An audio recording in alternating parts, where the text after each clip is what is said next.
सिद्दीक लांडे जिंदाबाद जिंदाबाद जिंदाबाद। सिद्दीक लांडे जिंदाबाद आर.एस. भट्टी मुर्दाबाद आर.एस. भट्टी मुर्दाबाद सिद्दीक लांडे जिंदाबाद जिंदाबाद जिंदाबाद। ये एक गौ तस्कर जो है एक पुलिस वाले को मार देता है और एक पत्रकार की सरेआम हत्या हो जाती है, गोली मार दी जाती है। हमको भी जो है प्रशासन पर भरोसा नहीं है, क्योंकि हमको भी जो है माफिया लोग जो है धमकी दिए, ऑडियो वायरल भी हुआ। अब जाकर एक चिट्ठी आए हैं गृह विभाग से, जो डीजीपी साहब को दे रहे हैं लिखित कि आप जो है अशोक ठाकुर का आवेदन पर क्या मैटर है कार्रवाई कर। 1990 का दौर था जिसमें कहा जाता था आप एक मर्डर करके आइए या 2 मर्डर करके आइए तो आपका टिकट कंफर्म है या आपका दबदबा समाज में और बढ़ जाएगा और आपको राजनीति में आने के लिए एक अच्छा एंट्री का मौका मिल जाएगा। कहने कहीं वही समय आ गया है, सब लोग अपराधी के ही शरण में चले गए। माफिया इतना हावी है कि पुलिस हाथ पे हाथ धर के बैठी हुई है और हम और आप हम लोगों को अपनी जान की सुरक्षा करनी। बिल्कुल। नमस्कार, मैं हूं रत्नेश कुमार और आप देख रहे हैं टेलीस्कोप न्यूज़। आज है शनिवार और आज लगता है अशोक ठाकुर का जनता दरबार। आज हम जो उपस्थित हुए हैं उसके पीछे एक कारण है। पूर्णिया समेत पूरे बिहार में जो विधि व्यवस्था इस प्रकार से चरमरा गई है कि उसको लेकर भी यहाँ पर कुछ लोग जमा हुए हैं। इस लड़के का जो है तोड़ दिया गया है कल। क्या सही बात है? हाँ सही बात है भैया। क्या आपका नाम? मेरा नाम अजय कुमार है। अच्छा, क्या हुआ था? हम लोग सरकारी ज़मीन पे 50 साल से रह रहे हैं। अच्छा। 50 साल में आज तक कुछ हुआ नहीं। इधर 2-4 महीना से ऐसे आ रहा है भूमाफिया, इतना परेशान कर रहा है, गाली गलम धमकी बहुत बात बोल के जाता है। तो हम लोग क्या करें? प्रशासन के पास जाते हो तो सुनता नहीं। वो लोग के पास इतना पैसा है कि सबको पहले दे दिया तो हम लोग का क्या सुनेगा? कोई सुनवाई? थाना गए थे पहले। तो थाना से हमको कुछ बोला ही नहीं। लोग अपने मन से आता है और धमकी उमकी दे के चल जाता है। तो आप थाने में आवेदन आप किए थे? अभी जा रहे हैं देने। अभी जा रहे देने? अब तक नहीं किए? अब तक नहीं दिए थे?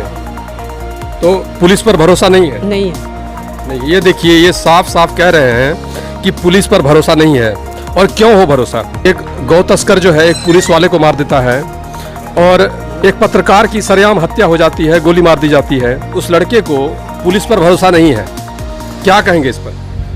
अब तो उनकी जो है उनके साथ क्या बीत रहा है, उनको भरोसा है कि नहीं है तो आप तो सुन ही लिए। हमको भी जो है प्रशासन पर भरोसा नहीं है, क्योंकि हमको भी जो है माफिया लोग जो है धमकी दिए, ऑडियो वायरल भी हुआ, लिखित भी दिए।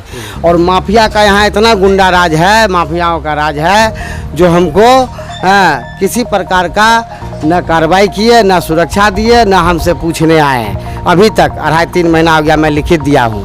अब जाकर एक चिट्ठी आए हैं गृह विभाग से, जो डीजीपी साहब को दे रहे हैं लिखित कि आप जो है अशोक ठाकुर का आवेदन पर क्या मैटर है कार्रवाई करें, संज्ञान में ले। तो ये चिट्ठी आया, हम भी बोल रहे हैं, लेकिन अभी तक तो कोई पूछने हमको नहीं आया है।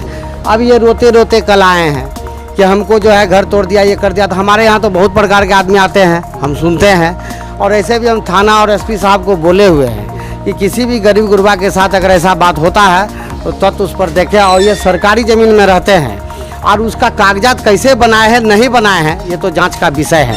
आए हम जांच में सहयोग करेंगे। और ये बोले सरकारी ज़मीन में है, तो मैं कह रहा हूँ कि ये हमारे ज़मीन में रह रहे हैं और सरकारी हो गए हैं। सरकार से मेरा है तो ये रह रहे हैं, हमको कोई दिक्कत नहीं है, हम नहीं भगा रहे हैं।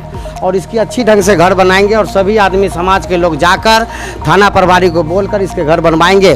और कौन माफिया तंग करता है पहले इससे पूछा जाए। और विधि व्यवस्था को लेकर भी जो हम एक बात करेंगे, हमारे साथ स्थानीय पत्रकार मौजूद हैं आशीष मेहता जी, इनसे बात करेंगे कि सरेआम पत्रकार की हत्या हो जाती है।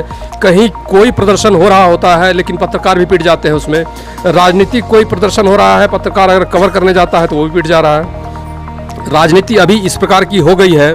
क्या आपको ऐसा लगता है कि ये जो नया गठबंधन जो बना है, नया नहीं कहें, ये बार बार जो बनते बिगड़ते रहता है, और विशेषकर इस बार जो राजद से गठबंधन हुआ है इस सरकार का, और इस गठबंधन की जो सरकार इसमें चल रही है, इनके आने के बाद जो है विधि व्यवस्था बिल्कुल चरमरा गई है, ऐसा नहीं लग रहा आपको? देखिए बिल्कुल, क्योंकि जैसा कहा जाता था कि जब भी आरजेडी का शासनकाल बिहार में रहा है तो जंगल राज की कल्पना पहले की गई है और वैसा सेम जंगल राज फिर इस बार आ गई। कई ऐसे जिला हैं जहां पर लगातार हत्या, लेकिन इस बार एक ऐसा इत्तेफाक भी है कि इस बार ज़्यादातर हत्याएं जो है वो यादव समाज की हो रही है। अब इसके पीछे हम लोग नहीं जाएंगे कि क्योंकि सरकार, कुछ लोग कहते हैं जो तेजस्वी यादव वो भी यादव कुल का है, तो आखिर बात क्या है कि यादव वो कहीं हत्या हो रही है, लेकिन अभी के समय में कोई सुरक्षित नहीं है। इसलिए हम लोग आज इन सभी साथियों के बीच में आकर आपके बीच इस बात को कह रहे हैं। इन सभी के लिए ना हम लोग आवाज़ उठाते थे।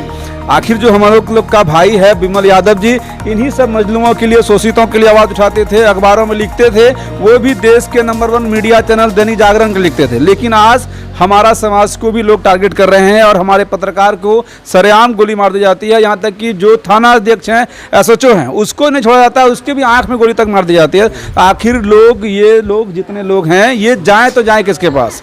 इसलिए हम लोग अब उधर छोड़ के इधर ही आ गए हैं। अब इन्हीं लोगों के साथ रहेंगे और इन्हीं लोगों के साथ आंदोलन ही करेंगे। कम से कम आंदोलन के ही सहारे न्याय हो। और हम लोगों को लगता है कि सरकार परिवर्तन से ही अब कुछ उम्मीद होगा, या नहीं तो कम से कम DGP को बदला जाए, क्योंकि DGP के कंट्रोल में पूरा बिहार नहीं है। अगर DGP के कंट्रोल में पूरा बिहार होता तो शायद आज जितनी व्यवस्था है पुलिसिया, वो दुरुस्त होती और कहीं ना कहीं कार्रवाई होता। और कार्रवाई का, पुलिसिंग का कोई डर अपराधी में नहीं है, क्योंकि अपराधियों का मनोबल इतना बढ़ा हुआ है। शायद इनको लगता है जो 1990 का दौर था, जिसमें कहा जाता था आप 1 मर्डर करके आइए या 2 मर्डर करके आइए तो आपका टिकट कंफर्म है, या आपका दबदबा समाज में और बढ़ जाएगा और आपको राजनीति में आने के लिए एक अच्छा एंट्री का मौका मिल जाएगा। कहने कहीं वही समय आ गया है। सब लोग अपराधी के ही शरण में चले गए।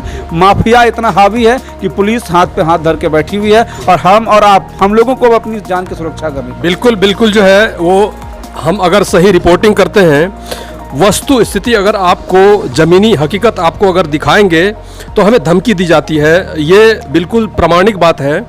और अपराध जो है वो अपराध को इस प्रकार से देखें, मैं जातिगत आंकड़े में नहीं जाऊंगा, लेकिन एक एक अपराध जो है उसके पीछे एक एक कहानी होती है, कई कई कहानियां होती है उसके पीछे। अगर मारा गया है गौ तस्कर के द्वारा, तो आप जानेंगे कि गौ तस्करी इस चरम सीमा पर है और इस प्रकार जो है बेखौफ है अपराधी कि वो पुलिस पर जो है गोली चला देते हैं सरेआम।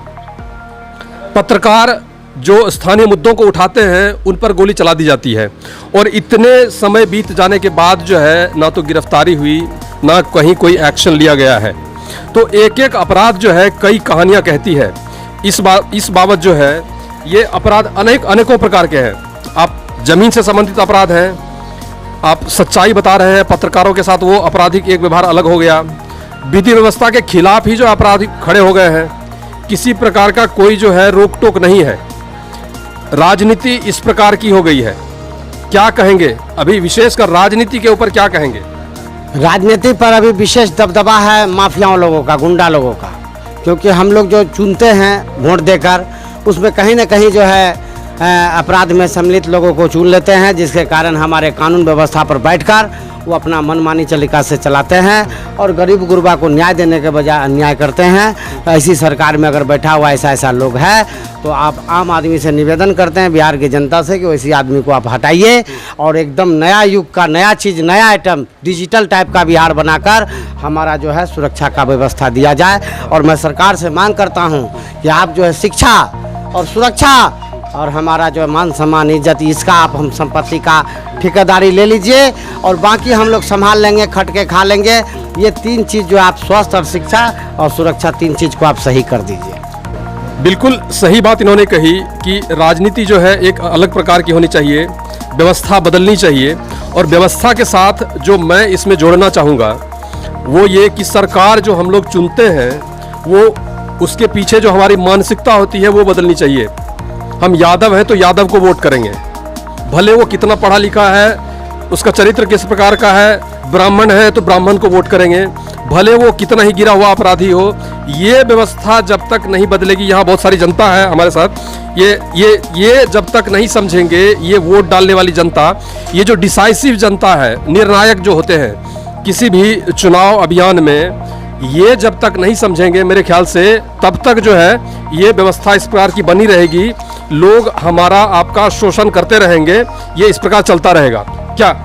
जी बिल्कुल। पहले तो बिहार के जो DGP साहब हैं, कानून व्यवस्था इनसे नहीं संभलने वाला, ये बूढ़ा शेर हो गए, इनको हटाइए और शिवदीप लांडे जी को DGP बनाइए, तब देखिए बिहार कैसे हड़हड़ करेगा एकदम।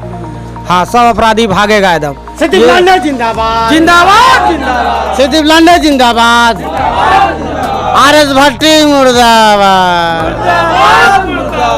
आरएस भट्टी मुर्दाबाद, सिद्दीप लांडे जिंदाबाद, जिंदाबाद जिंदाबाद। तो इस प्रकार जो है कानून व्यवस्था के इस प्रकार चरमराने के कारण जो है लोग डीजीपी को बदलने की मांग कर रहे हैं। लोग जो है शिवदीप लांडे जो काफ़ी फेमस पुलिस वाले रहे हैं उनको डीजीपी के पद पर लाने की मांग उठा रहे हैं। बात पूरी व्यवस्था की है, बदलना सब कुछ पड़ेगा, सोचना, आत्मचिंतन भी करना पड़ेगा हमें, आपको, सबों को, और तभी ये व्यवस्था बदल पाएगी।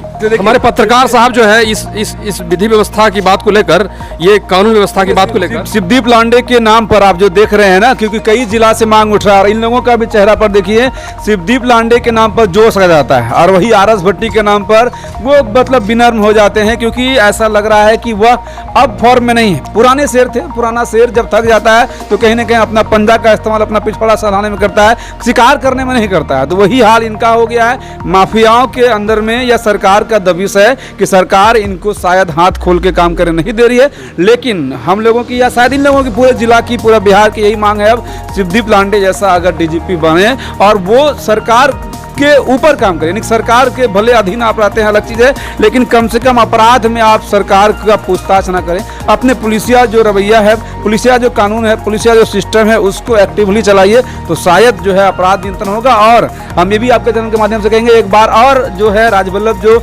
सिवान के पत्रकार थे, क्योंकि उसकी जब हत्या हो जाती है, शहाबुद्दीन से बड़ा क्रिमिनल अररिया का ये सब नहीं था, ये छोटा मोटा नुमाइंदा सब है। जब उस पत्रकार, वो भी दैनिक जागरण का ही पत्रकार था राजदेव, और उसकी हत्या हो जाती है सिवान में, और आज क्या हाल हुआ सिवान के सांसद शहाबुद्दीन का, पूरा परिवार निस्तेनाबूद हो गया। कहीं ना कहीं आज उसी तरह से हम लोग, पूरा देश का जितना पत्रकार है, सबको विमल यादव के साथ खड़ा होने की जरूरत है, ताकि वह परिवार भी निस्तेनाबूद है। क्योंकि जो पप्पू यादव यानी कि विमल सिर्फ विमल यादव के साथ ही नहीं, मनीष कश्यप जैसे पत्रकारों के साथ, यूट्यूबरों के साथ, जो हमारे जैसे, वो भले बहुत फेमस हैं, हम बहुत छोटे हैं, लेकिन उनके साथ खड़े होने की आवश्यकता है, क्योंकि उन पर जो है एक प्रकार का दबाव बनाया जाता है और उनको इस तरह से क्रश किया जाता है कि कोई दूसरा फिर आवाज़ नहीं उठा पाए। एक ही अपराध के लिए अलग अलग व्यवस्थाएं हैं, अलग अलग जो है निर्णय है। एक को कुछ जुर्माना लगाकर छोड़ दिया गया और एक के ऊपर जो है एनएसए लगा दिया गया। तो ये वाकई एक दबाव बनाने की बात है, ये जो दबाव पत्रकारों पर बन रहा है वो उसी का परिणाम है कि अपराधी बेखौफ हो गए हैं। जब आप अपराध के लिए, जो अब मनीष कश्यप आवाज उठाता था, और सबके पसंदीदा है, एक बात खुद नारा लगा दिया कि मनीष कश्यप जिंदाबाद, जिंदाबाद जिंदाबाद, मनीष कश्यप जिंदाबाद। नाम आ जाता है ना, तो कहीं ना कहीं लोगों के चेहरे पर खुशी, लोगों के चेहरे पर एक उम्मीद जग जाती है, और उसको इन लोगों ने, यानी कि बिहार सरकार ने तमिलनाडु सरकार के साथ मिलकर, हम लोग खुल के बोल रहे हैं, बिहार सरकार और तमिलनाडु सरकार दोनों मिलकर उनको एनएसए लगाकर ऐसा जेल में डाला कि आज 5 महीना हो चुका है, लेकिन कब निकलेंगे इसका कोई उम्मीद नहीं है। तो कहीं ना कहीं अपराधी भी सोच रहे हैं, जब आप पत्रकार को जेल में डाल ही रहे हैं, जो खबर दिखाता है, जो अपराध के खिलाफ लड़ता है, तो फिर अपराध खत्म कैसे होगा। और फिर बाकी जो पुलिसिया रवैया है, जो पुलिसिंग आप देखें कि किस तरह से समस्तीपुर में जो अररिया के लाल थे नंदकिशोर यादव, उनकी आंख में गोली मारकर हत्या हो जाती है। यानी कि पुलिस और पत्रकार दोनों जब इस समाज के लिए अपराधियों के खिलाफ लड़ते हैं, तो दोनों को टारगेट करके अपराधी इस बात का मैसेज दे रहा है कि हम अब सरकार चला रहे हैं, अब हम पुलिस से, पत्रकार से, सिस्टम से कहीं गुना ऊपर हैं। अब आपको पुलिस से नहीं, पत्रकार से नहीं, बल्कि हमसे डरने का जरूरत है। हमसे, हमारे हिसाब से चलिए, हमारे अंडर रहिए, और अगर रहेंगे तो सलामत रहेंगे, और अगर हमारे हिसाब से नहीं चलेंगे शायद आपको गोली खानी पड़ेगी। इसलिए अब हम लोग ये भी कहेंगे कि आप जितने पत्रकार हैं सबको सुरक्षा भी मुहैया कराइए, और सुरक्षा मुहैया कराइएगा तभी शायद इन लोगों की आवाज़ हम लोग बन पाएंगे। नहीं तो फिर अगला गोली खाने के लिए आप भी तैयार रहिए, हम लोग भी तैयार रहेंगे। अब मन नहीं तो फिर ये सरकार एनएसए आप पर भी लगाएगी, हम लोगों पर लगाएगी, मनीष कश्यप पे तो पहले लगा ही चुका है। तो ये रवैया जो है यहाँ पर बिहार सरकार का, ये आप देख सकते हैं, व्यवस्था बदलने की ज़रूरत है। पूरे बिहार में, सीमावर्ती क्षेत्र समेत पूरे बिहार में इस प्रकार की आपराधिक घटनाएं बढ़ी है। इसके पीछे कहीं ना कहीं ये राजनीति यहाँ की जरूर उत्तरदायी है, और इस प्रकार की राजनीति जो है वो बदलनी चाहिए। जवाबदेह होना पड़ेगा सरकारों को। ये अगर ऊपर में बैठे अधिकारी, सरकार अगर सुन पा रहे हैं तो इस पर विचार करें, नहीं तो जनता जो है वो आंदोलन करेगी, फिर आप कोई भी हो टिकेंगे नहीं। यही मैसेज है यहाँ से, इस जनता दरबार से, इतने लोगों के बीच से। और इसी प्रकार जो है सामाजिक चर्चा और अपराध के ऊपर चर्चा अगर देखना चाहते हैं तो देखते रहिए टेलीस्कोप न्यूज़। धन्यवाद।